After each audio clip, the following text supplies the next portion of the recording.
Hey, what's up, Internet? In this video, I will be talking about the difference between legal and illegal units in Chicago, the difference between conforming and non-conforming, what all this different terminology means, and go into the new law that Chicago just passed concerning these units and what that might mean for you in your various real estate investing ventures here in the Chicago area, just on the other side of this intro.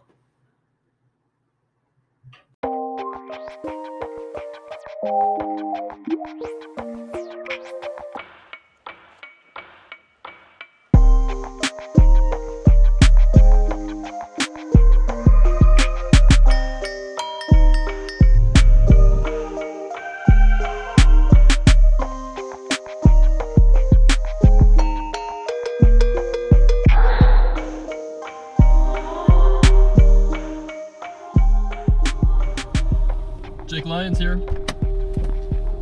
How can I help?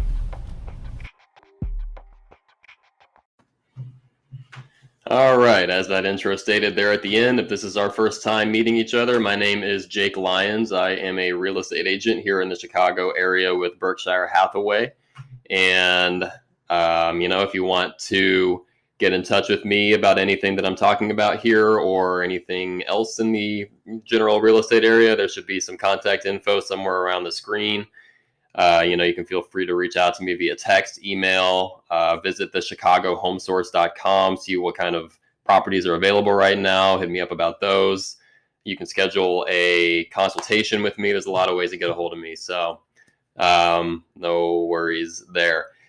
So getting into the meat of the topic. All right. So in Chicago, you're going to come across a lot of these sort of, all right, so especially in the multi-unit space, say you're looking for a 3 flat, there's going to be a lot of situations where you come across like a 3 flat with an in-law unit setup, that kind of thing. It's technically a 3 flat, but there's some living space in the basement that's separated from the rest of the units, so it looks a lot like a 4-unit property, but they have to list it as a 3-unit property because one of the units is in fact illegal or non-conforming, or something along those lines. So to talk just a quick brief overview as to what this terminology means, and quickly, I'm not an attorney, I'm not any kind of politician or anything like that. This is my understanding of this as a real estate agent, and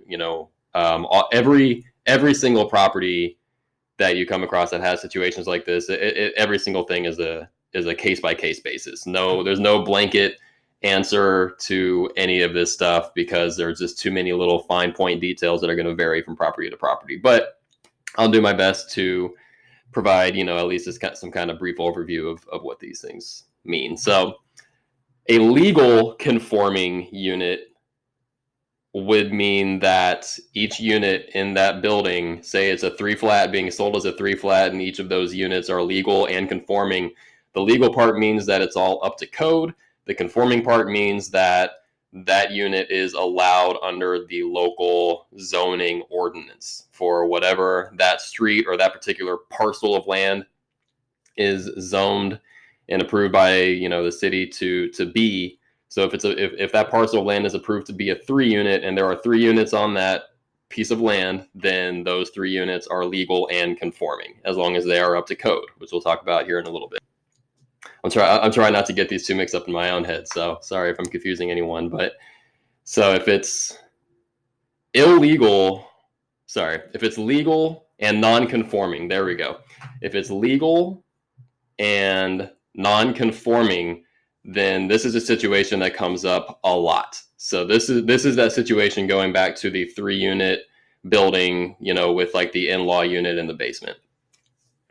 As long as it's legal, meaning it's up to code, meaning it is just it's safe for somebody to live in according to the standards of the city. Think 7.5-foot ceilings is a big starting point. A lot of times, you go into these basement units or attic units or whatever, and the ceilings are crazy low, which I actually like because I'm 5'8" with shoes on, and I really like basketball, so I like going in there and just feeling like I'm tall. But unfortunately, that's not if it's not up to the standards of the city, then it doesn't matter if I'm able to live out my basketball player fantasies or not when I'm down there. So 7.5 feet tall. It has to have 2 entrance/exits. Just for safety purposes, if there's a fire or something, you need to be able to get out along those similar lines. The place has to be well ventilated and have windows that are at an appropriate height, and you can lift them and raise them and that kind of thing. And so that's when you're thinking of just the legality of a unit, think in terms of safety. The conformity of a unit, think in terms of zoning. Okay, so that's what it comes down to with that. And a lot of times you do run into, say, with another, those in-law units or attic units or whatever that are illegal. So that's kind of a whole different thing, a different sort of category of risk if you are going to be purchasing a property that has this a straight up illegal unit. A legal unit that's non-conforming, you can still not to tell anybody what to do or what's, again, I'm not an attorney. I'm not giving legal advice or anything like that. But, a lot of times a lot of people will not have much of a dilemma with renting out a unit that is non-conforming, but it is legal. If it's illegal, unless you yourself are staying in that unit or maybe somebody that you have a really good relationship with, you might run into some issues. You might run into some liability issues. If it's an unsafe unit to occupy, you might run into some tenant issues. If you have a tenant who knows the law and you run into some issue with the tenant on anything really, that tenant, if they know that they're staying in an illegal unit, they can they have all the leverage going forward, right? In whatever the dispute is about. So, and that kind of thing does definitely happen. So those are all things to consider. Another thing to consider is if you're getting financing for these properties.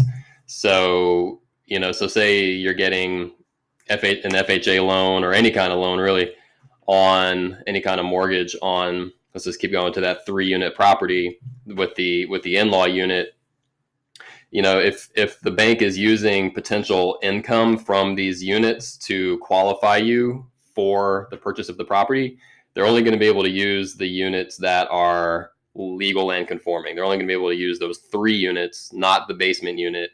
In reality, you can use that revenue to pay for your mortgage once you get it, but it cannot be used as sort of proof of revenue as far as the bank is concerned, because again, it's not a conforming unit, and they have to go by what the zoning ordinance says is allowed to be there.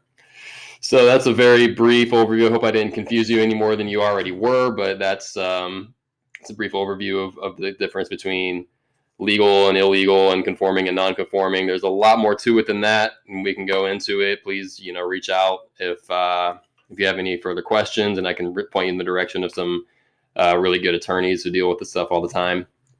If you're having, if you have more specific questions than what I can deal with, or what I can or should deal with, right?